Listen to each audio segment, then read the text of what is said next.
It took 32 videos on this channel, over 80 hours of gameplay, and billion miles of riding. But I finally completed Red Dead Redemption 2. It's time to share some thoughts and review this creation, what made this game so great, and even what could have been done a bit better. So let's get into it. Quick alert, major spoilers ahead.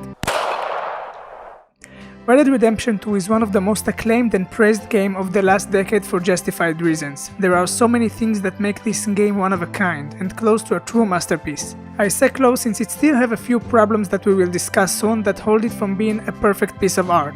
That's some fucking nerve you got, buddy.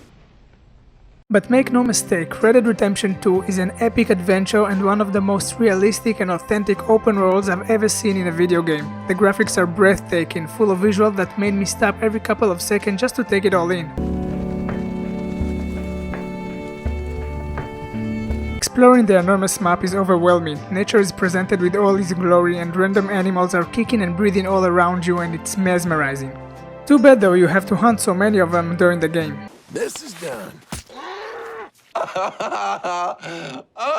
Add to it countless NPCs that always appear and aid in making this game just feel alive and you get a well-crafted world to be lost in. The dialogues in Red Dead are clever, funny and original, and I can say without a doubt that I don't remember such an incredible voice acting in a video game for a long time, with so many memorable performances. Aside from my Jake, you're the best man I've known. I know the company you keep. The competition ain't too fierce. Playing an outlaw appear to be a huge amount of fun. The variety of missions feel fresh most of the time, and the action sequences gives you the hype that you would want in such a western. Our protagonist is a round character that goes through an interesting arc throughout the game, and you cannot not care for him, and I, like many others, had to sub just like a little kid, letting him go to his unfortunate fate. This song is too much for me, I can't take it.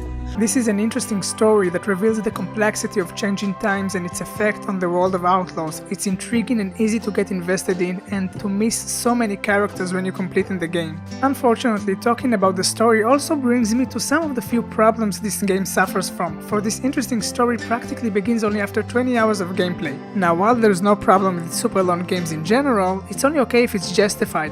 However, in Red Dead Redemption 2, the first 20 hours are filled with countless missions that just feel patched on and not always contribute to the main storyline.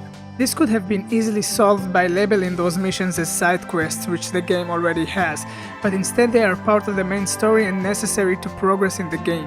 Once the story really kicks in though, it's a bliss, a dramatic story with many twists that will keep you hooked, but I do believe that many gamers might give up on it before it really begins. A great example for how it can be done the right way we can find in games like The Witcher 3.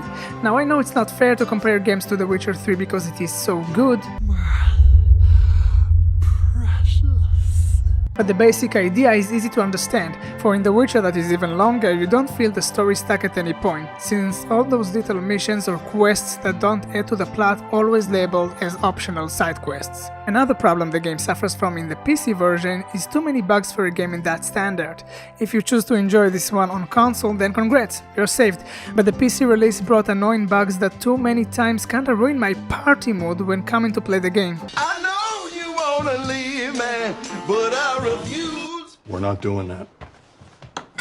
Textures that won't load many times, regardless if you have a high-end PC or not, made random elements look as if you set the graphic settings too low, or flickering shadows that are painful to watch became an ordinary thing in this game. Worse than that, about 20% of the game I had to play with an annoying bug that made the game flash to desktop every few minutes, and that made me cut it out while editing my Let's Play videos. Oh, mother of God. Only after a month, Rockstar finally released a patch that fixed this issue. Adding to all that, the game mechanics feel scattered, and even after 20 hours of gameplay, it can make you accidentally pull a gun on an NPC instead of greeting them and start an unwanted drama.